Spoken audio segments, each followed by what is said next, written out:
হাসি। জীবনে সুন্দরভাবে বেঁচে থাকতে গেলে হাসির ভীষণ প্রয়োজন। কবি বলে গিয়েছেন, জন্মিলে মরিতে হবে, অমরকে কোথা রবে। সত্যিই তাই। জন্ম আর মৃত্যু নিয়েই তো আমাদের জীবন। মাঝের সময়টুকু এই যে হাসি, এই হাসিটুকুই থেকে যাবে চিরকাল। এই হাসিটুকুর জন্যই সব কিছু। এই হাসিটুকু পাওয়ার জন্য এত কষ্ট সহ্য করা। কিন্তু কি আছে এই হাসিতে? আছে, অনেক কিছু আছে।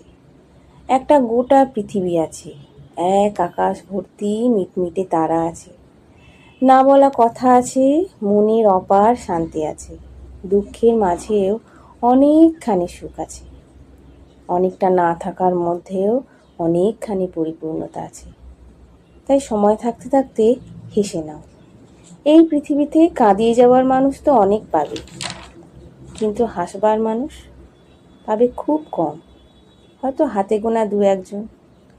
তাই যারা তোমার মুখে হাসি নিয়ে আসে তাদের গুরুত্ব দিতে শেখো। হাজার ব্যস্ততাতেও তাদের মুখের হাসিটুকু কখনো মলিন হতে দিও না। তাহলে দেখবে তোমার নিজের জীবনটাও সুন্দরভাবে হাস্যমুখর হয়ে উঠেছে। আর সেই হাসিতেই পাবে তুমি অপার শান্তি, অপার সুখ।